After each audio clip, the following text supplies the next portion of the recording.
প্রিয় দর্শক, সবাইকে আমন্ত্রণ জানাচ্ছি দীপ্ত টিভির নিয়মিত স্বাস্থ্য বিষয়ক আয়োজন সুস্থ জীবন অনুষ্ঠানে। সাথে আছি আমি ডাক্তার অর্থি চক্রীফ। দর্শক, আমাদের মাঝে এমন অনেকেই রয়েছেন যারা দীর্ঘদিন ধরে হাড়, জয়েন্ট কিংবা মাসেল ব্যথায় ভুগছেন। তাদের ক্ষেত্রে অনেক সময় চিকিৎসকরা পরামর্শ দিয়ে থাকেন যে আপনাদের সম্পূর্ণ বেড রেস্ট নেওয়া প্রয়োজন। তবে এই বেড রেস্টগুলো আমরা প্রাত্যহিক জীবনে কতটুকু অনুসরণ করি কিংবা মেনে চলি, এবং এক্ষেত্রে ফিজিওথেরাপির কোনো ভূমিকা রয়েছে কিনা, যে সমস্ত ব্যথার ক্ষেত্রে বেড রেস্ট নেওয়ার পরামর্শ থাকে সেটি রোধের ক্ষেত্রে ফিজিওথেরাপির ভূমিকা কতটুকু, কথা বলবো এই গুরুত্বপূর্ণ বিষয়টি নিয়ে। এবং এ বিষয়ে বিস্তারিত আলোচনায় আজ স্টুডিওতে আমাদের সাথে উপস্থিত আছেন মাস্কুলোস্কেলেটাল ডিসঅর্ডার স্পেশালিস্ট অধ্যাপক আলতাফ হোসেন সরকার। স্যার, স্বাগত আমাদের আজকের আয়োজনে। আপনাকে ধন্যবাদ। স্যার, ব্যথা হলে বেড রেস্ট, এই যে একটি পরামর্শ থাকে, আপনারা পরামর্শ দেন, চিকিৎসকরা পরামর্শ দিয়ে থাকে, সেক্ষেত্রে আসলে কোন কোন রোগের ক্ষেত্রে আসলে বেড রেস্ট নেওয়ার পরামর্শটি থাকে? খুব সুন্দর প্রশ্ন। এইটা আমাদের সমাজে অধিকাংশ লোকই এসে বলে আমাকে বেড রেস্ট লিখে দেন। যারা চাকরি করে, আমার তো মাজার ব্যথা, রেস্ট লিখে দেন। আপনি যদি একটু চিন্তা করেন এজ এ ডক্টর, যে একটা লোক মাজার ব্যথা, সে রেস্টে আছে, তাহলে কি হবে? তার মুভমেন্ট হবে না, তার মাসেল পাওয়ার কমে যাবে, তার মাসেল অ্যাক্টিভিটি কমবে। এবং এই যে স্পাইন আপনি দেখতে পাচ্ছেন, এই যে স্পাইনের এখানে এই যে ডিস্ক আছে, এই ডিস্ক লিভস অন মুভমেন্ট। অর্থাৎ ডিস্কগুলো আমাদের মুভমেন্টে, স্পাইন মুভমেন্টে সে বেঁচে থাকে। কেন? কারণ এই মুভমেন্ট হলে তার ওখানে সার্কুলেশন হয়, রক্ত চলাচল হয়, এবং এই রক্ত খেয়ে সে বেঁচে থাকে। আচ্ছা। তার ওখানে পানি, বিভিন্ন জায়গা থেকে পানি আসে। তাহলে একটা লোকরে যদি আমরা বলি একদম সোজা শুয়ে থাকবেন, নড়াচড়া করবেন না, পারলে টয়লেট বিছানায় সারবেন, খাবেন কাত হয়ে খান, অথবা এইভাবে খান, নিজে কাত হবেন না, ঘাড়টাকে কাত করে খান। আমি এবং আমার টিম মেম্বার এটা করে না। তার সায়েন্টিফিক কারণ, কেন করি না, বাট আমরা কোনো কোনো ক্ষেত্রে করি। যদি আপনার ফ্র্যাকচার হয়, ইয়েস, কমপ্লিট রেস্ট। কিন্তু ফ্র্যাকচার হয় নাই, নো রেস্ট। অপারেশন পরে সার্জন বলতে পারে এতটুকু রেস্ট নেন, কিন্তু ইটস নট লং টাইম, অনেক সময় নয়। আমরা আবার আগের প্রশ্নে ফিরে আসি, তাহলে রেস্ট আমাদের জীবনে কত দরকার এই ব্যথার জন্যে। ব্যথার জন্যে আমরা কিন্তু এক্সক্লুড করলাম আপনার ফ্র্যাকচার হয় নাই, আপনার অপারেশন হয় নাই, আপনার ব্যাক পেইন অথবা শির দ্বারায় ব্যথা, এখানে ব্যথা হয়েছে। আমি এবং আমার টিম সদস্য 1 ঘন্টার জন্য রেস্ট বলি না, রেস্ট শব্দ বলি না আমরা। আশ্চর্য, রেস্ট বলেন না, তাহলে ওই লোক বাঁচবে কীভাবে, চলবে কীভাবে? ইয়েস, ওই লোক ভালো বোধ করবে। যখনই আপনি রেস্ট নেবেন না, আপনার মোবিলিটি থাকবে, তাহলে আপনার স্টিফনেস ডেভেলপ করবেন না। কেন? কারণ মুভমেন্ট করেন, আর স্টিফনেস ডেভেলপ করলে কি হবে? ব্যথা হবে। আপনি যখন মুভমেন্ট করবেন, আপনার মাসেল পাওয়ার বাড়তে থাকবে, কমবে না। মাসেল কন্ট্রাকশন হবে, পাম্প করবে, আপনার সার্কুলেশন বাড়বে, আপনার ডিস্ক আপনার মুভমেন্টের উপরে খেয়ে বেঁচে থাকবে। তার মানে এক্ষেত্রে বেড রেস্ট না করে কিছুটা মুভমেন্ট করাটা অত্যন্ত জরুরি। একদমই সম্পূর্ণ আমরা বেড রেস্টে হচ্ছে যারা একটু বয়োজ্যেষ্ঠ, মাসেলগুলোকে একদমই মুভমেন্ট করছে না, শুয়ে আছে, ইমিউনো কম্প্রোমাইজ পেশেন্ট, দীর্ঘদিন ধরে অনিয়ন্ত্রিত ডায়াবেটিস, উচ্চ রক্তচাপ, কিডনিতে সমস্যা, তারাও দেখা যাচ্ছে ব্যথার কারণে একদম কমপ্লিট বেড রেস্টে রয়েছে। তাতে করে তো ইমোবিলাইজড হয়ে যাচ্ছে জয়েন্টগুলো, মাসেলগুলো, এবং ইমোবিলাইজ হলেই তার মুভমেন্ট কমে যাবে। একদমই। আপনি তাকে যদি একসময় বলেন আপনি সামনে ঝোঁকেন, বলে আমি তো সামনে ঝুঁকতে পারি না, আর যেতে পারি না, বলে পিছনে এই পিছনে এতটুক পারি আর যাই না, তো তাহলে তো ব্যথা হবে। আবার ওখানে আর একটা জিনিস আছে, একটা ভার্টিব্রার, এই যে আমরা কর্নার থেকে দেখছি, এই যে পেছন থেকে যদি দেখি, দুই পাশে দুটো জয়েন্ট আছে। এই জয়েন্টের নাম হলো ফ্যাসিয়ার জয়েন্ট। ফ্যাসিয়ার জয়েন্টের মুভমেন্ট এমনিতেই খুব কম, আচ্ছা, অল্প মুভমেন্ট হয়, কয়েক ডিগ্রি মুভমেন্ট হয়। তাহলে আপনি যদি বলেন রেস্ট, তা ওই ফ্যাসিয়ার জয়েন্টের কী অবস্থা হবে? এমনিতেই কম মুভমেন্ট, আরও মুভমেন্ট কমে যাবে। এক্ষেত্রে যদি ফ্যাসিয়ার জয়েন্টের মুভমেন্ট না হয় একজন ব্যক্তির শরীরে, কি কি ধরনের জটিলতা হতে পারে? ব্যথা হবে, পিছনে ব্যথা বলবে, একদম back pain. Yes, local pain যেটা হয় ফ্যাসিয়ার জয়েন্টের সাধারণত 99%ই বলা যায় লোকাল পেইন হয়। এই লোকাল পেইনটা ডেভেলপ করবে, মানে পুরো পিঠ জুড়ে Yes, ব্যথাটা। তার ফ্যাসিয়ার জয়েন্ট যেখানে যেখানে আছে উপর থেকে নিচ পর্যন্ত একদম। আছে। তা আমরা এখন ফোকাস করছি ওই ব্যাকে। তাহলে ব্যাকে কি হবে? মুভমেন্ট কম হবে, তাকে মুভমেন্ট বাড়াতে হবে। কারণ তিনি তো সম্পূর্ণ রেস্টে রয়েছেন, Yes, একদমই মুভমেন্ট হচ্ছে না, হচ্ছে না। এবং মুভমেন্ট না হওয়ার কারণে আরেকটি নতুন ব্যথার উৎপত্তি হচ্ছে। ইয়েস, ওই অসুস্থতা তার ছিল না। এটা আমি বা আমরা যারা তাকে রেস্টের কথা বললাম, এইটা বলার পরে উনি যখন রেস্ট নিচ্ছে তখন মুভমেন্ট নাই, ব্যথা আচ্ছা, ব্যথা হচ্ছে। তাহলে দেখেন একটা অ্যাডভাইসে কত কমপ্লিকেশন ডেভেলপ করলো। ফ্যাসিয়ার জয়েন্টের মুভমেন্ট কম, ব্যথা হচ্ছে। তার স্পাইনের ফ্লেক্সিবিলিটি কম, ব্যথা হচ্ছে। তার মাসেল পাওয়ার কম, ব্যথা হচ্ছে। তার ডিস্ক প্রবলেম হয়ে গেল, কি ডিস্ক খাবার পাচ্ছে না, মুভমেন্ট, কারণ বলাই হয়েছে ডিস্ক লিভস অন মুভমেন্ট। নিশ্চয়ই। সে খাবার পাচ্ছে না, নিউট্রিশন পাচ্ছে না, তাহলে তার ব্যথা হবে। আমরা অনেক সময় দেখি যদি ওই উপর থেকে নিচে অর্থাৎ স্পাইনের যদি একটা এমআরআই আপনি নেন, একদম সার্ভাইকেল থেকে শুরু করে লাম্বার পর্যন্ত দেখবেন ওখানে পানি শূন্যতা, কালো কালো হয়ে আছে। আচ্ছা আচ্ছা, ডিস্ক ডেসিকেশন বলা হয়। এবং তার কোনো প্রকার অন্য অসুবিধা নাই, ডিস্ক বের হয় নাই, কিছু নাই, বিকজ অফ ডিস্ক ডেসিকেশনের জন্য কি ব্যথা। কারণে এই ডেসিকেশনটা হচ্ছে? তার পানি কম, মানে কম পানি পানি খাচ্ছে, শূন্যতার কারণ একটি হচ্ছে মুভমেন্ট কম এবং পানি শূন্যতা, মানে পানি কম খায় না, পানি খাচ্ছে।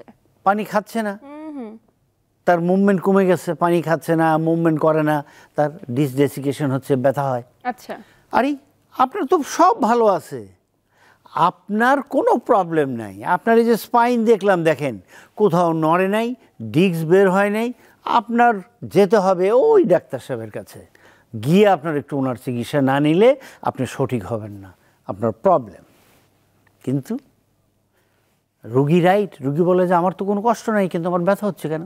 আচ্ছা, যে আমার কোনো জিনিসই সরে যায় নাই, তাহলে আমার ব্যথা হচ্ছে কেন? নিশ্চয়ই কারণ আছে, কারণ ইজ দেয়ার।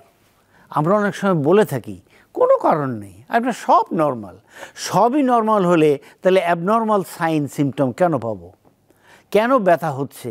কেন সে হাঁটতে গেলে বসতে গেলে কষ্ট পাচ্ছে? অবশ্যই তার কোনো না কোনো প্রবলেম আছে, এটা একটা প্রবলেম, একদম। Disk desiccation. আমাদের দেশে এখন দেখা যায় অধিকাংশ রেডিওলজিস্ট যারা, এই রেডিওলজিস্ট বা যে রেডিওলজির কনসালটেন্ট অ্যান্ড প্রফেসর, তারা এত দক্ষ, এত সুন্দর করে রিপোর্টগুলো লেখেন, কল্পনার বাইরে। ইদানিং দেখা যাচ্ছে বিভিন্ন জায়গায় আমরা বিভিন্ন এমআরআইতে দেখি তারা এপি ডায়ামিটার, এই ডায়ামিটার এখান থেকে এন্টেরিয়র পোস্টেরিয়র ডায়ামিটার তারা বের করে দেয়। আচ্ছা, এন্টেরিয়র পোস্টেরিয়র ডায়ামিটারে আপনি অন্য জায়গায় সব দেখবেন ঠিক আছে, এন্টেরিয়র পোস্টেরিয়র ডায়ামিটারে বললো 5.6 মিলিলিটার। 5.6 মিলি যদি হয়, তার অন্য জায়গায় দেখা গেছে যে 18-19, তাহলে আপনার 5.6 হলে কি হবে? কমে স্পাইনাল এসেছে। Canal stenosis. একদমই সরু হয়ে গিয়েছে। হ্যাঁ, ওরা আমি বসে আছি অনেকটাই ভালো আছি, কিন্তু উঠে দাঁড়ানোর সাথে সাথে আমার কষ্ট শুরু হয়, আমি তো 5 মিনিটও হাঁটতে পারি না, হাঁটতে গেলেই স্টেনোসিস, আরও স্টেনোসিস হয়ে যায়, প্রেশার দেয়। তাহলে একটা প্রবলেম কি? এপিডায়ামিটার, এপিডায়ামিটারে কষ্ট। তবে আমি আপনার দ্বারা, আপনার মাধ্যমে আমি বলবো যারা এই রিপোর্ট করেন তাদেরকে অনুরোধ করব আপনারা অবশ্যই এপিডায়ামিটারটা উল্লেখ করবেন। নিশ্চয়ই। Specially back problem. অনেক রোগী এই এপিডাইমেটার অর্থাৎ স্পাইনাল ক্যানাল স্টেনোসিসে ভোগে। অনেক সময় রিপোর্টে লেখা থাকে spinal canal stenosis level 5S1, যদি কারো 6 নাম্বার ভার্টিব্রা থাকে, বাট রেয়ার, অনেক সময় 5-6 হয়। যাই হোক, আমি সেক্ষেত্রে অনুরোধ করব যে আপনারা এইভাবে না লিখে যদি আপনারা আমাদের পার্টিকুলারলি বলেন যে এত লেভেলে, আসলে সাধারণত পাওয়া যায় L4, L5, L5S1। যাদের স্পাইনাল ক্যানালটা সরু হয়ে গিয়েছে, সেক্ষেত্রে যদি পরামর্শ দেওয়া হয়ে থাকে যে আপনি একদম কমপ্লিট বেড রেস্টে থাকবেন, সেটি তার আসলে পরবর্তীতে কতটুকু ক্ষতির কারণ হতে পারে এবং মুভমেন্ট করাটা আসলে কতটুকু জরুরি, এবং এক্ষেত্রে ফিজিওথেরাপির ভূমিকা কতটুকু? প্রথমেই বলছি যে আপনার ভেঙে যায় নাই, অথবা আপনার সার্জন আপনাকে বলেন সার্জারির পরে রেস্ট নিতে, এটাকে আমরা এক্সক্লুড করি। আপনাকে বলা হলো আপনার কোমর ব্যথা, আপনি কমপ্লিট বেড রেস্টে থাকেন। আমি এবং আমার টিমের সদস্য এবং অনেক স্পেশালিস্ট এখন আমাদের দেশে তৈরি হয়েছে, তারা বলেন কমপ্লিট বেড রেস্টের দরকার নাই। কেন নাই? ওনার অ্যাসেসমেন্ট বলে। যেমন আমি যখন অ্যাসেসমেন্ট করি তখন আমি বলি এটা কমপ্লিট বেড রেস্টের দরকার নেই। কেন দরকার নেই? কারণ আমরা দেখতে পাচ্ছি যে আপনি বসায় ঠিক আছেন, ভালো আছেন, উঠে দাঁড়ালে আপনার ব্যথা উপর থেকে পায়ে আসে, তাহলে স্টেনোসিস হয়, চেপে যায়। তাহলে আপনার যদি কাপ মাসেলে ব্যথা চলে আসে, আমরা তখন ধরে নেই L4, L5-এ আপনার কষ্ট আছে।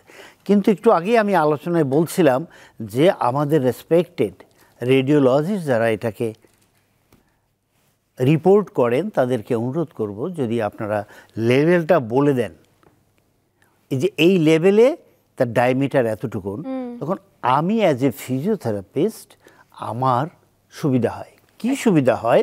যে আপনি যখন বললেন আমাকে এখানে যে আপনার এই L4, L5 লেভেলে প্রবলেম, তখন আমি যখন তাকে ফ্লেকশন করব, সামনে বেন্ড করব, আমি ওখানে হাত রেখে, দুই পাশে হাত রেখে বেন্ড করব, যে মুভমেন্টটা L4, L5 লেভেলে হচ্ছে কিনা। আর যদি এটা না জানি, তাহলে আমি জাস্ট বেন্ড করে ফেললাম, আসলে কতটুকু করলাম। তো সুতরাং ওইটা খুব দরকার। বাট এখানে কমপ্লিট বেড রেস্ট হলে তার আরও স্টেনোসিস হতে পারে, যেহেতু মুভমেন্ট হচ্ছে না, নো মুভমেন্ট। আর যদি আমরা ওইখানে ধরে, এই যে ধরে রাখলাম এবং রুগীকে বললাম আপনি এরকম করেন, অর্থাৎ চিত হয়ে শুয়ে মুখ উপরের দিকে শুলো, মাথার নিচে একটা বালিশ দিল, দুই হাঁটু বাঁকা করে বুকের দিকে টানলো, সে 90 ডিগ্রিতে আনলো। 90 ডিগ্রির পরে সে 5 to 10 ডিগ্রি করার সঙ্গে সঙ্গে এখানে মুভমেন্ট হবে এবং এখানে ফাঁকা হবে।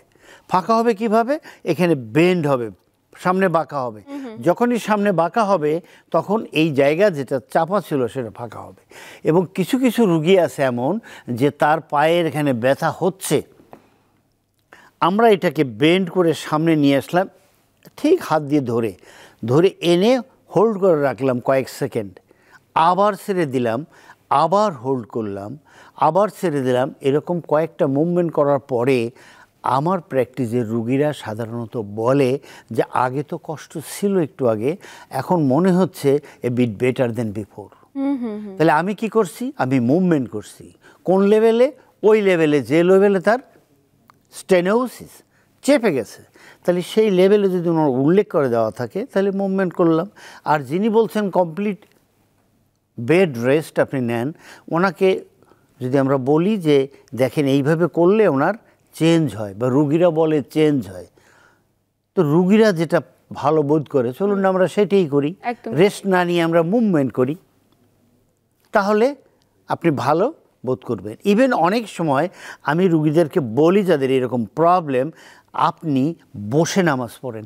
আচ্ছা, এটা কিন্তু পার্টিকুলার এই কেসটার জন্য। বসে নামাজ পড়েন, সামনে এরকম ঝুঁকে একটু বেশি সময় সেজদায় থাকেন।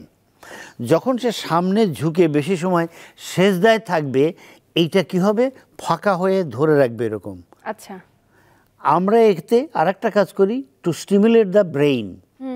আপনি বাঁকা হন, যখন স্টিমুলেট দ্য ব্রেইন করি, বাঁকা হচ্ছে, সামনে ঝুঁকে বসে আছে, এখানে ফাঁকা হচ্ছে, তার কষ্ট কমে যাবে। বারবার রিপিটেড করেন, করার পরেও রোগী বলবে যে আমি গতকালকের চেয়ে আজকে একটু ভালোই বোধ করি। গতকালকে দাঁড়ালে আমার যত তাড়াতাড়ি ব্যথা হতো, এখন ব্যথাটা একটু দেরিতে আসছে। তাহলে আমরা এটাকে আবারও করি। তার সাথে আমরা যেটা করে দেব সেটা হলো এই লোয়ার অ্যাবডোমিনাল মাসেল।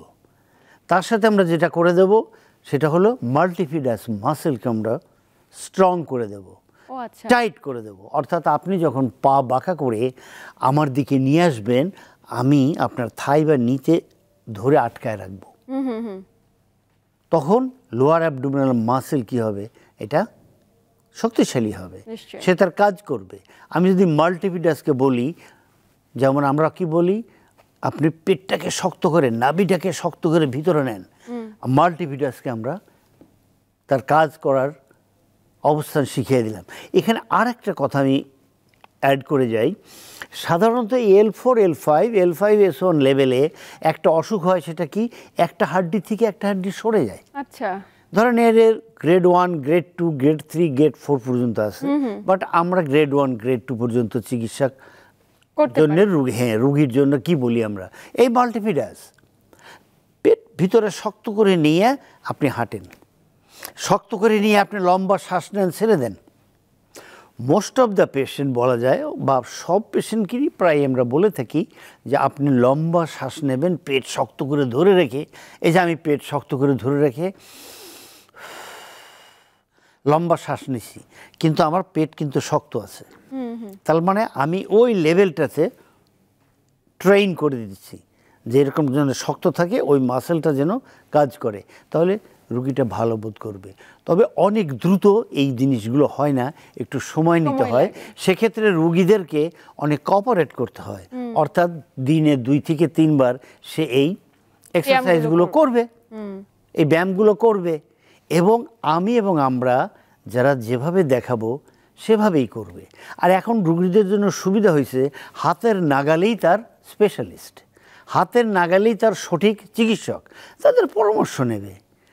ওই রুগীটাকে আমার কাছে আসতে হবে, আপনি আমার কাছে আসবেন না, আপনি নিকটস্থ চিকিৎসক দেখান, দেখিয়ে তাকে দিয়ে চিকিৎসা নেন, এবং আপনি বুঝবেন যে এটা ভালো হচ্ছে কিনা বা সঠিক হচ্ছে কিনা। সঠিক হলে আপনি আগের চেয়ে বিট বেটার করতে করতে তিল থেকে তাল হবে।